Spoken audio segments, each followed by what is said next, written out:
Hey guys, it is John from Seattle Coffee Gear here.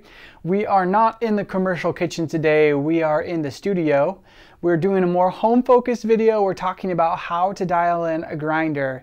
This can be applied to commercial as well. All the principles are the same, but we're using home equipment in the home studio, so that's what we're doing today. We have the Eureka Mignon Specialita for our grinder, and then we have the Izzo Alex Duetto for our machine.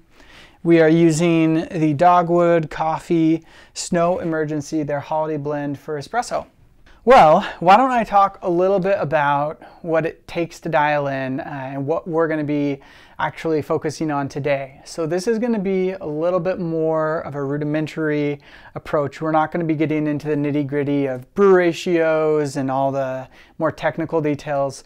This is more for somebody who got their grinder, is a little bit frustrated at dialing in, and just needs some guidance. So we're going to use one extra piece of equipment that you might not have at home. You probably have your machine, you probably have your grinder.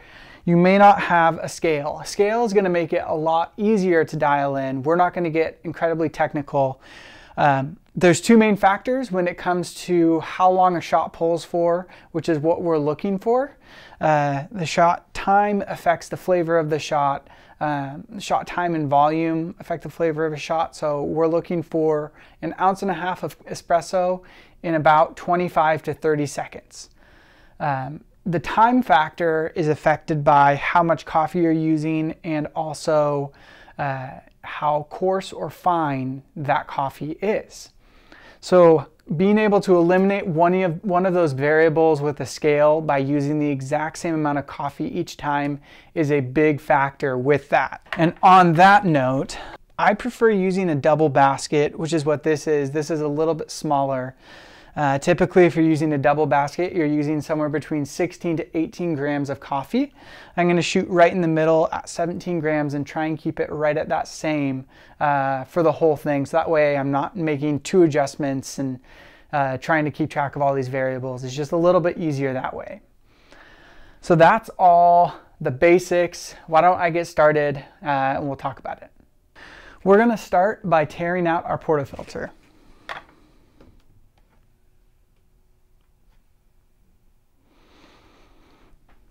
And then I'm going to grind my double shot. Should probably open this hopper gate.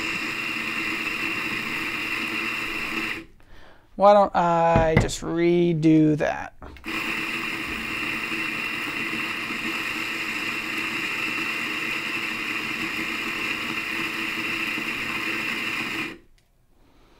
So in 9 seconds, I got 21 grams of coffee. I know this grinder a little bit. I know that's a bit more than I should get in 9 seconds if I had this properly dialed in. As the burrs get closer and your grind setting gets finer, the coffee comes out slower when you're grinding. So that's another kind of idea that you can use. But just for testing purposes, that's 18 grams. 17.5 grams.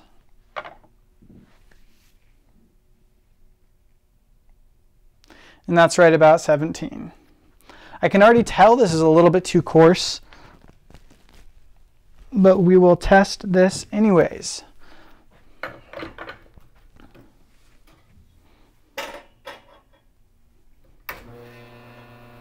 All right, so as you can see here, that's definitely way too coarse. That took right about 7 seconds to get us to 1.5 ounces there.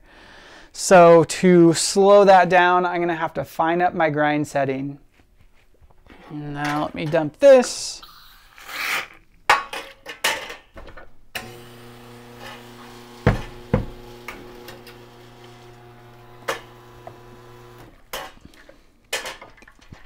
Get some of that coffee out of there more easily than a towel. I'll wipe this out. So we're going to have to adjust the grinder now. And a note on that is you always want to make sure that you are running your grinder while making an adjustment. Some grinders you can make small adjustments without causing issues. There's only a handful of grinders that you'll really cause catastrophic damage to by adjusting it without grinding. But just to protect your burrs, to have something kind of between them while you're making adjustments, I always recommend running your grinder while adjusting the grind. Better to be safe than sorry, and $6 worth of coffee costs a lot less than another several $100 grinder. One other note on dialing in, you also don't want to be making really large adjustments to your grind right here. This one's a little bit different. You don't want to be doing whole revolutions while you're grinding, because large changes like that in a short amount of time can clog your grinder. It's not the end of the world. It's better than completely ruining your burrs and doing catastrophic damage, but you might just have to take apart your grinder, unclog it, and try again, which is frustrating. You also want to make sure that after you make a setting adjustment, that you purge some coffee after you make that adjustment, because where the burrs are as they're grinding, there's some coffee that's already ground in there that's at your old grind setting. That's called retention. So you want to make sure you get rid of that old coffee, so then that way when you pull your next shot, you're not pulling your shot at the old grind setting, you're only using the new grind setting. It seems wasteful, but actually you're more wasteful when you don't do this, because you end up chasing your tail, because you make an adjustment, then pull a shot, but you're actually pulling a shot on your last adjustment. So then you adjust it again, and now you're pulling a shot on the adjustment you just made before. It just ends up being a lot more frustrating than if you had just purged in the first place.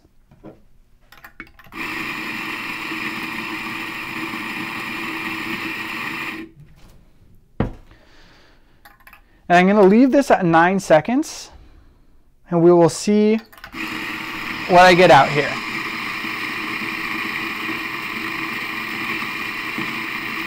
I can already tell that this is grinding a little bit more slowly. So I got about 20 grams instead of 21. And that was a good swipe, because I got right down to 17. And let's see where we land at.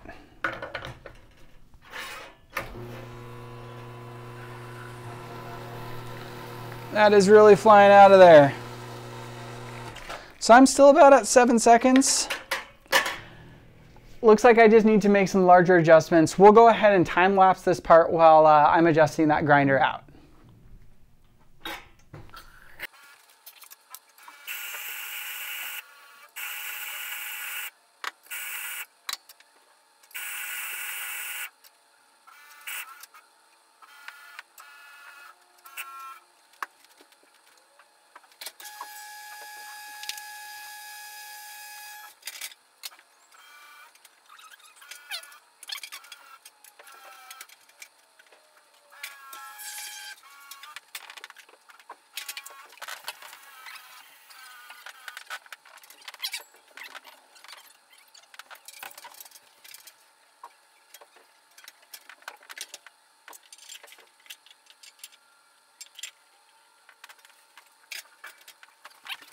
That last shot I pulled was almost there. It just needed to go a little bit finer, so I'm going to make my final adjustment now.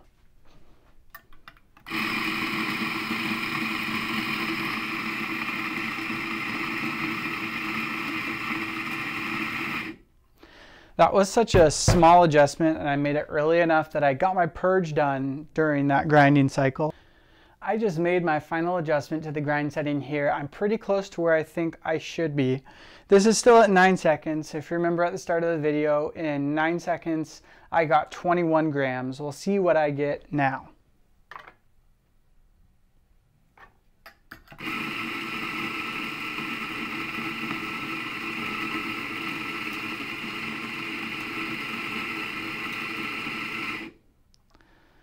I am running low on coffee here, but I'm right at 17. So let's see what we got here. So from the start, when we were grinding for 9 seconds, we got 21 grams. And now at 9 seconds, we got about 17 grams. So that tells you just how much that grind setting affects your grind time. And let's see where we're at.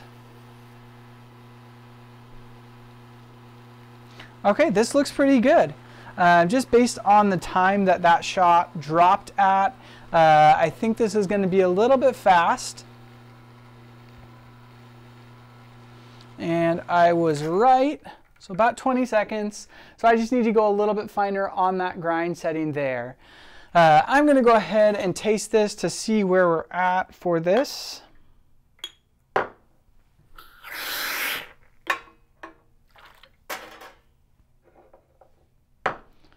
This is probably going to be a little bit sour or a little bit thin because that didn't quite pull as long as I wanted it to. But we'll see where we're at here. Smells nice. It's about what I expected. So not bad, but it just needs a little bit more time to pull for. But all I'd have to do is adjust that a little bit finer, purge it out, make sure I'm at 17 grams, then check to see where I'm at. I hope that's been helpful for you guys. Remember, one of the key things to make it easier to dial in is a scale to check your coffee weight in. This applies to commercial, this applies to home. This doesn't matter if you have one of these really nice dual boiler machines, or if you have one of the smaller heat exchanger or even thermoblock machines. All these principles are going to apply even if you're working on a $20,000 commercial machine. I hope this has been helpful for you guys. I hope you learned something, and maybe I saved you some frustration in your dialing in. If you have a question or think we didn't address something, leave it in the comment section below. If you enjoyed the video, make sure to give it a like. If you want to see more videos, subscribe to the channel. Just ring that little bell down there. Thank you again so much, guys, for watching. Have a great day.